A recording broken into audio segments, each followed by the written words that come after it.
back to us, you know, a filling has turned into a crown at best, an extraction, etc. So we came up with this wonderful idea. We said, you know, I wonder how many dentists do we have, you know, registered in Kalamazoo County. And so it came out about 210. We were surprised. Now, those are people, some, you know, are retired, and they go to Florida, et cetera, but they maintain their license. So there was 2010, and these lists are very, very much available. And so we drafted a pretty nice letter and said, you know, hey, we understand some of the challenges, because we have to be realistic, associated with caring for uninsured, underinsured Medicaid patients. Some of the kind of things are they're always late. You know, they're coming for a 15-minute appointment. They're 30 minutes late. They have 3 kids with them. You know, they don't have transportation to get home. They're stuck in my waiting room. Some are very real. We think we have a little bit of expertise in working with the population, so we wanted to remove all of that. We set it up. You come to our clinic. It's a brand new state-of-the-art clinic. We'll set up transportation. We have those resources, etc. If you would give us any time, what we require is you need to be a licensed dentist in the state of Michigan. We'll pay you. We're probably not going to be able to pay you what you make in the regular office. I think our rate was like 75 to 80 an hour. But we'll pay you. And whatever you give us, will you please come and see these patients as a community service? So if you can give 3 hours a month, we'll take it. 4 hours a month, we'll schedule it and set it up. Of the 210 dentists in Kalamazoo County, we had a response from 1. We had 1 dentist to come in. He did a wonderful job, but we had kind of poised this like, you know, maybe if you play golf, maybe you can play 9 holes instead of 18. You know, we're being facetious on our end, but we're trying to work with him. And so, you know, he did. He said, you know, I think that's a good point. You know, me and my family talked about it, and I could play 9 holes. So he gave us 4 hours a month, and it worked well. But when golf season was over, he returned to his office, which we understand there's still business. But when we talk about a social responsibility, a connection, those are the types of things that we're talking about. It's just having that sense of responsibility, that sense of commitment. We don't expect you to dedicate your entire life. You know, overseas missionary work is not the calling for everyone. But if we can have some sense of giving back on some capacity, you know, that's where we can make a great difference as a whole. I have a question here in the front. Can you recommend some volunteer opportunities for people who are non-healthcare professionals to participate in? Absolutely. I think the resources are based, and oftentimes people do think, you know, well, I'm not medical. But we have to understand with our population, oftentimes people just need someone who could dedicate an hour a week who would come and help them fill out paperwork. Unfortunately, our society, we are just paperwork inundated. I mean, you got to sign HIPAA, you got to sign this. Anytime you go to the doctor, unfortunately, there's numerous forms. It's very intimidating if you simply just can't read the forms. And so, actually, and from a clinic our size, whereas we're required to do this, and we do, it's also really costly to kind of employ someone just to read forms or make sure people understand forms and sign here at the X. You know, so I think just basic reading. Just basic skills, welcoming someone into an environment, making sure that they feel comfortable. You know, would you like some water? The doctor will be right with you, or sorry, it's a little bit longer than anticipated today, etc. Just those types of opportunities.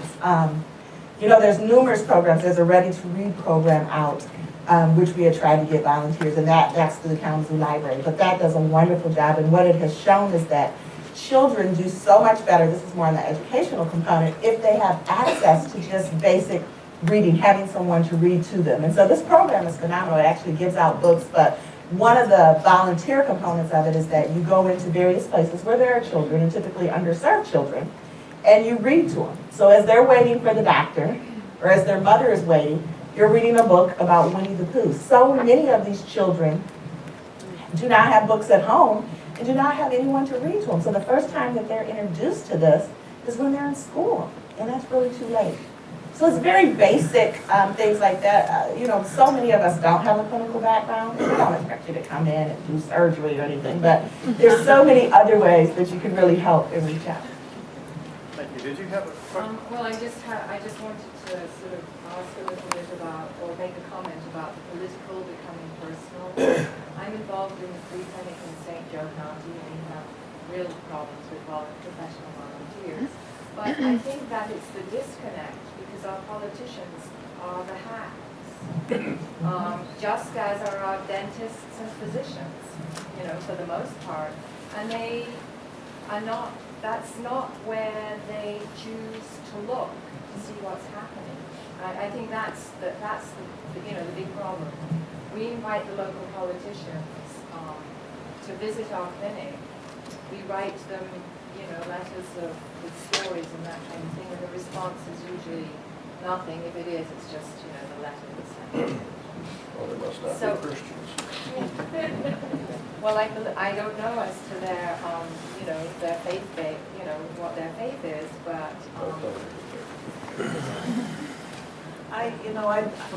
From my viewpoint, I feel like I've never met a medical provider who is evil.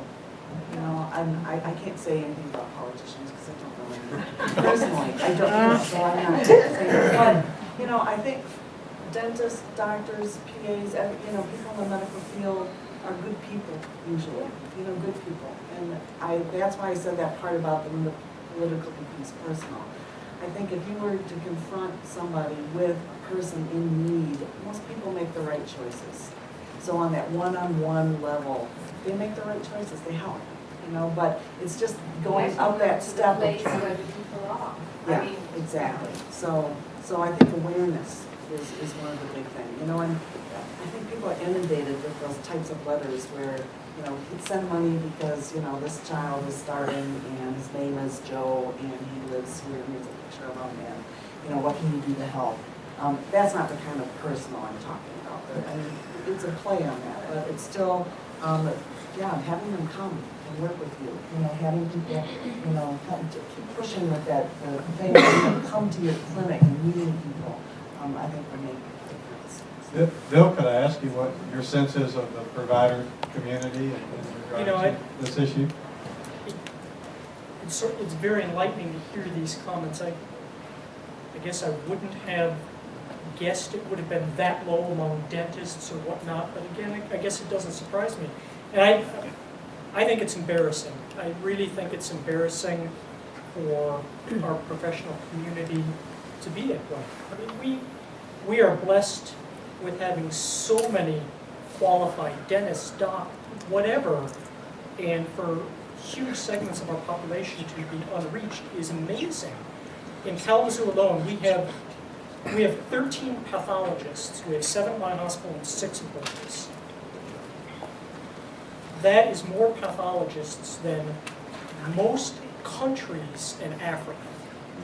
And it's that way for most specialists here in town, whether it's orthopedists or whatnot. And I think we need somehow to get people out and get involved, and it's the hands-on thing that impacts providers to spur them to action. I mean, it took one trip for me overseas to see what was happening in Africa and whatnot, and it's hard to forget that. And it would be the same thing here in Kalamazoo. If we could get, and I don't know how, but if we could get providers to spend a day at the clinic and say, wow, there is a huge need here, and I can't believe that people aren't willing to spend a couple hours a month at the clinic or whatnot.